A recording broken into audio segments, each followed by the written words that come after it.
I am now in the place where you can get personalised videos from all of your favourite celebrities, content creators and podcasters like me. If there is someone you want a personalised message for, a personalised shout out, a birthday message or just something funny, search for Darren Rees Football for Kids on the Cameo app now. You just realized your business needed to hire someone yesterday. How can you find amazing candidates fast? Easy. Just use Indeed. Stop struggling to get your job post seen on other job sites. With Indeed sponsored jobs, your post jumps to the top of the page for your relevant candidates, so you can reach the people you want faster. According to Indeed data, sponsored jobs posted directly on Indeed have 45% more applications than non-sponsored jobs. Don't wait any longer. Speed up your hiring right now with Indeed. And listeners of this show will get a $75 sponsored job credit to get your jobs more visibility at Indeed.com/kidsandfamily. Just go to Indeed.com/kidsandfamily right now and support our show by saying you heard about Indeed on this podcast. Terms and conditions apply. Hiring? Indeed is all you need. Did you know 1 in 2 women wear the wrong foundation? Matching foundation is hard, but Il Makiage makes it easy. Take the Power Match quiz to find a perfect match in seconds, customized to your unique skin tone, undertone, and coverage needs. With 600,000 5-star reviews, Woke Up Like This is our best-selling foundation for a reason. Available in 50 shades of weightless natural coverage. And with Try Before You Buy, you can try your full size at home for 14 days. Just pay shipping. Take the quiz at ilmakiage.com/quiz. That's ILMAKIAGE.com/quiz.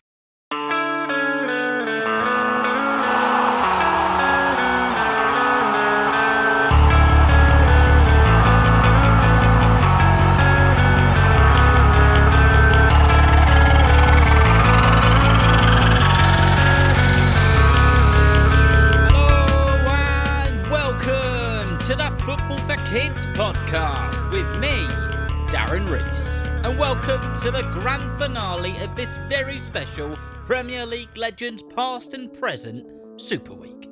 We kick things off with Dennis Bergkamp, one of the greatest Arsenal players to ever do it, and one of the best players the Premier League has ever seen. We then went to Alexander Isak and Erling Haaland in a Versus episode. And then we discovered the life and journey of the incredible Didier Drogba. And in the next 2 episodes, the 2 final episodes of this Super Week, we'll be discovering the life and journey and the story so far of the legend that is Frank Lampard. From West Ham to New York City and a huge chunk in the middle at Chelsea. Just in case you haven't heard of Frank Lampard before, he's the 7th highest goal scorer of all time in Premier League history when it comes to the Premier League, and is quite simply a Premier League, England and Chelsea legend. So, like we always do, let's go back to the very start so we can really discover his journey. Frank Lampard was born in Romford, Essex, June 20th, 1978. He grew up into a footballing family where his dad was already a professional footballer. He wasn't just a professional footballer though, he was a West Ham United legend. Frank Lampard Sr was a 2 times FA Cup winner with the Hammers, and when his career ended, he had played well over 500 games for the club. So, naturally, football would be a huge part of the life of Frank Lampard Jr from the moment he took his first breath. However, it didn't stop there when it came to Frank and his footballing family, because Harry Redknapp, the former player and more known as the legendary manager and one of the great characters of football, is also Frank Lampard's uncle. Oh, and I tell you what, here we go, here comes a super listener exclusive. I have got an interview with Harry Redknapp coming to the podcast in the next few weeks, so watch this space. Anyway, back to Frank and his family tree. With Harry Redknapp being his uncle, this means that Jamie Redknapp, the former Liverpool and Spurs player, is his cousin. Well, actually, Jamie was just 4 when Frank was born, but the 2 of them would go on to follow in their father's footsteps and become professional footballers. One of the things which was drummed into young Frank Lampard from the early days was the importance of hard work and having an unbelievable work ethic, because it beats everything else. Hard work beats talent when talent doesn't work hard. That's something I've always been told and something I always try to live by. Frank's dad was an extremely hard worker and ended up playing for West Ham for 551 games. He did this, yes, because he was a very good footballer, but he did this because he was one of the, if not the, and he probably was, the hardest worker in the whole West Ham team. Frank watched him from a young age and would do exactly what his dad did. So much so that when they were on family holidays, his dad would go for runs of 2-3 miles and sometimes even longer. And young Frank would not only go along with him, but he would keep up with him the whole way as well. Eventually, through his hard work, desire and determination, Frank Lampard would end up playing for West Ham, the club where his dad was a legend. Frank has said over the years, when people have asked him about his time in West Ham at the youth side, whether he was naturally a talented player and whether he only really got into the team because his dad was a West Ham legend. This would be something which would follow him through his entire career. The truth is, and Frank has said it himself hundreds of times, he was the hardest working he could possibly be. Every training session, every single match, every time he was asked to do anything, he wouldn't do it 50%, 60% or even 99%. Every single time, he did everything with 100% and nobody could deny him because of it. And I think every single person listening to this can take something from that. Frank's sheer determination and his desire to be the best he possibly could be got him to the point where he signed a professional contract with the club of West Ham United when he was 17 years old. And just for a quick time check, this was all the way back in 1995. And pretty much as soon as he signed with the club as a professional player, he was stuck out on loan to Swansea City, where at the time they were playing in Division 2. After a short spell away at Swansea and getting some football in, some well-needed football, Frank returned back to West Ham on the 31st of January in 1996, in a game against the very team who he is the manager of now as I record this, which is of course no other than Coventry City. It did take Frank a couple of seasons to get himself some game time at West Ham, and he spent a lot of the first couple of seasons on the bench at West Ham, and he only registered a handful of games to tell you the truth. Although these must have been frustrating times for Frank, he never ever let that affect him.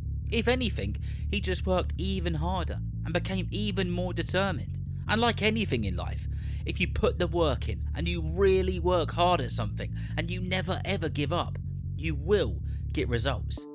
And in the 1997 season, Frank started to become a regular on the starting 11 sheet at West Ham. In the opening game of the season for the Hammers that year, they were away to Barnsley, which was a bit of a historic game to tell you the truth, as it was Barnsley's first game in top flight English football, get this, for 110 years. However, Frank Lampard was there to spoil the party. Frank didn't start in that game, but he did come on as a substitute and scored the winning goal in the 76th minute. And many say that this was the moment where he really announced himself onto the scene. Eventually, Frank was playing almost every minute of every game for West Ham in the 1998-99 season. West Ham United finished in their highest spot they have to date. They finished 5th in the Premier League that season, and even today, as I record this right now, they still haven't topped that. Not only was Frank Lampard a huge part of that success at West Ham, but his uncle was the manager. Can you remember who that was? Of course, it was the legendary Harry Redknapp. After around 6 seasons and several years of West Ham, both as a youth player and as a senior player, Frank Lampard represented the first team approximately 150 times. He scored some brilliant goals, he worked his socks off, and he was a part of a team that you could say were the most successful when it comes to the Premier League since it began. It's pretty rare that players are one-club players, and there are very few who make it through their entire careers with such great success only playing for one team. Even Frank's dad, a West Ham legend, would end his playing career at Southend, and it would be the path that Frank Jr. would follow, as in 2001 he would join the blue side of West London, where he would become a proper club legend. And I think that's a fantastic place to leave part 1 on the story and journey of Frank Lampard. So join me next time as we discuss his career at Chelsea, some of the wonderful moments there and all the records which he broke in the process. And remember, if you know someone who loves football just as much as you do, then please tell them about Football for Kids. And whether you're playing football soon, watching it on the telly or pitch side, I hope that you enjoy the game. See ya next time. If you would like to listen to part 2 on the Frank Lampard story, as well as all the other episodes on this very special Premier League Legend Super Week, like Dennis Bergkamp, Didier Drogba, Isak versus Haaland, and the whole back catalogue of all the other stuff there, then please speak to an adult about becoming a super listener, either on Patreon or on Apple Podcast subscription.